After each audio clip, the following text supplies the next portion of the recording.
Nós estamos, espiritualmente falando, na fase mais perigosa da história humana. Já houve fisicamente, talvez outras fases mais perigosas, Segunda Guerra Mundial, por exemplo. Hoje nós somos poupados daqueles perigos, né? Morreram 40 milhões de pessoas na Segunda Guerra Mundial. Mas, em termos de espiritualidade e de corrupção intelectual, nós estamos no momento mais perigoso da história humana. O momento onde, vamos dizer, a capacidade de discernimento e de certeza intelectual vai se restringindo e já não tem mais encarnação externa. Por exemplo, as pessoas que deixam, por exemplo, não confiamos mais na igreja, porque agora nós confiamos na razão, na ciência, na academia. Depois isso foi uma ilusão que durou 200 anos, meu filho.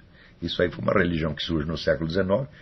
Os intelectuais começam a pensar nisso no século XVIII, mas isso se encarna publicamente na França no século XIX.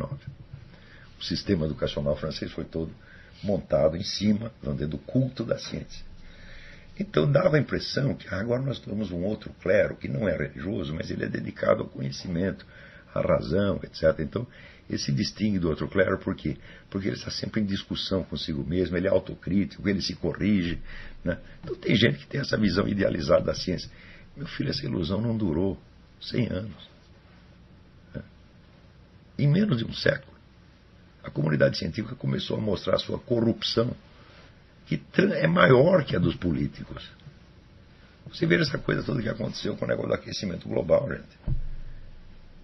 Ou seja, como comunidade, os cientistas não têm autoridade nenhuma. Vamos dizer, o número de vigaristas é enorme e o número de bobos é maior ainda. Então, eu não posso confiar nem na ciência como instituição. Não, meu filho. Não. Não dá para confiar. Você vai ter que confiar na busca dos meios de evidência pessoal e você vai ser sempre falível, você vai errar em 80% dos casos, mas a sua capacidade de discernimento ela nunca vai acabar. Ela não será destruída.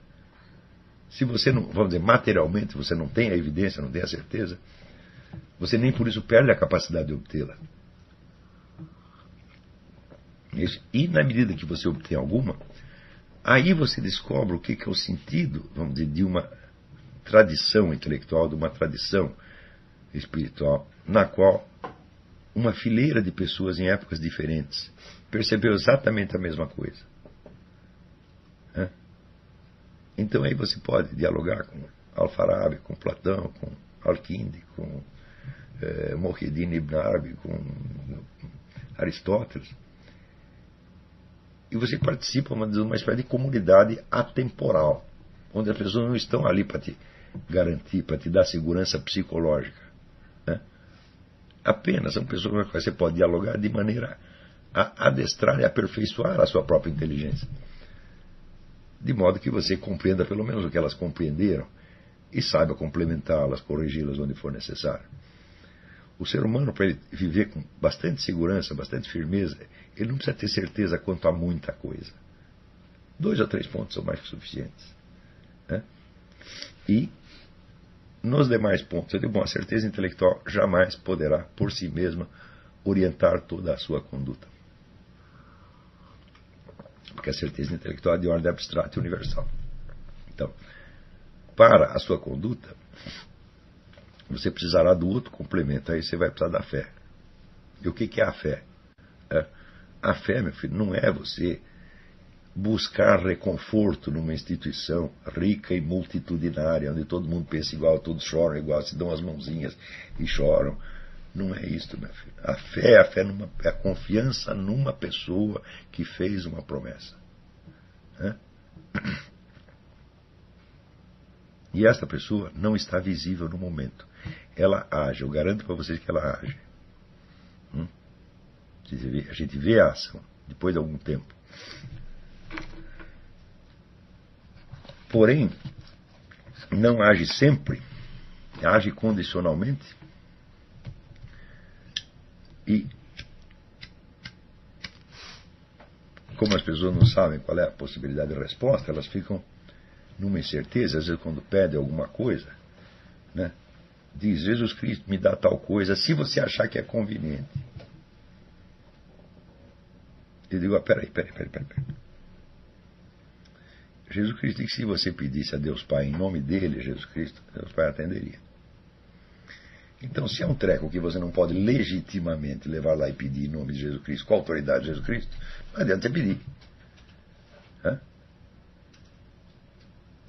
E, se você pedir coisas muito vagas e incertas, é porque você não sabe o que está querendo. Então, como é que você vai, né, lá levar a assinatura de Jesus Cristo num requerimento cujo objeto é mais ou menos indefinido? Então é isso, meu filho. Você não pode pedir uma coisa e dizer, Deus me dá isso se você quiser. Você tem que entender que tudo o que é bom, Deus quer dar para você. Tudo. Ele disse e você prometeu. Se você não confia nessa promessa, você não tem fé.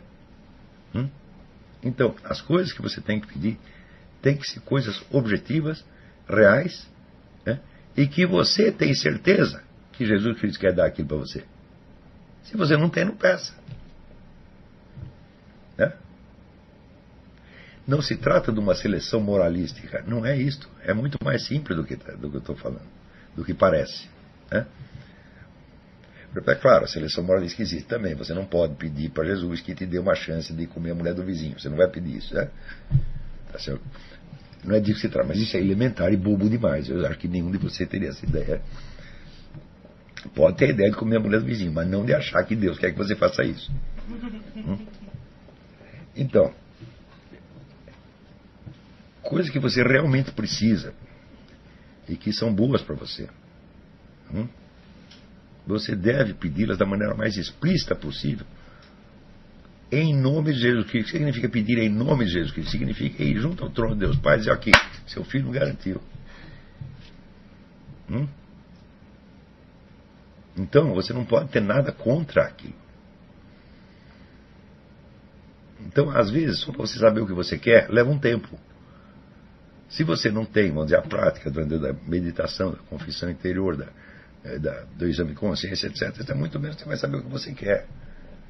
Então, é por isso que assim, eu faço 2 pedidos por ano, se tanto, porque é só para eu esclarecer. Né? Quer dizer, eu tenho que chegar lá, vamos dizer, com firmeza e clareza perante Deus e dizer, olha, eu estou pedindo isso em nome do seu filho, porque ele me prometeu.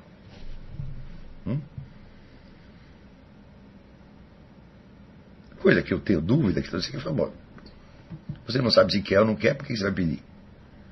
Por que você vai jogar o problema de volta para Deus? Deus me dá isso para mim se você quer. Mas que estupidez! Isso é o não pedir, você está entendendo? Ou você quer ou você não quer. Então você tem que ser, Jesus Cristo falou, você tem que ser o sim, sim, não, não. Ou você quer ou você não quer. E a coisa pode vir, vamos dizer, pelos meios mais, né, mais inesperados e improváveis. Então, eu pedi que Nosso Senhor Jesus Cristo me tirasse do Brasil, porque eu disse para ele, se eu ficar aqui mais 2 semanas, eu vou ser internado no hospício, eu não aguento mais este negócio. Eu preciso um tempo fora, porque senão não está dando. Eu não tenho a menor dúvida disso. Né? E eu sei que eu posso dizer, olha, isso aqui, meu Deus, o seu filho me prometeu que ele ia me dar. Eu estou pedindo em nome dele, com a autoridade dele. Ué, veio, rapidinho veio. Essas coisas acontecem. Então, essa experiência você vai ter mais tarde na sua vida, se não está tendo agora. Você vai ter muitas vezes. Então, vamos dizer, é o conhecimento baseado na fé. Então, a fé é a aposta que você faz numa pessoa que você confia, você sabe que ela te ama, que você a ama e que não tem problema entre você e ela, tá entendendo? Não tem frescura, tá entendendo? Entre você e Jesus Cristo. Sabe, a técnica do irmão Lawrence, um cara que escreveu no século XVIII, que a técnica dele era conversar com Deus o tempo todo. O tempo todo. O que você está pensando, você já pensa, Deus, você está vendo aqui o que eu estou fazendo? Né? No mundo em que nós estamos vivendo em pleno, agora nós estamos realmente no império da mentira anunciado pelo Apocalipse. Isso não quer dizer que estejamos às portas do fim do mundo. As pessoas que vêm especular quanto ao fim do mundo, né? E você sabe o que é o fim do mundo? Não. Se você não sabe o que é, como é que você vai saber quando vai acontecer? Além disso, O fim do mundo aconteceu para todo mundo que já morreu. O mundo para ele já acabou. Então, se morrer um monte de gente ao mesmo tempo, eu digo, olha, do ponto de vista divino, que diferença vai fazer isso? Todo mundo morre. Como dizia minha avó, você vê como as coisas, gente que nunca morreu está morrendo. Né? Então, é o fim do mundo, gente que nunca morreu, morrerá. Né? Então, quer dizer, especulações quanto ao fim do mundo são uma coisa ridícula, mas que você vê sinais de uma situação anunciada profeticamente, você vê. Por exemplo, o reino universal da mentira nunca foi historicamente possível, a não ser quando existir, a partir do momento em que passam a existir os meios de você propagar a mentira instantaneamente para todo mundo. Ora, isso aí é uma situação que só se realizou nos últimos 50 anos.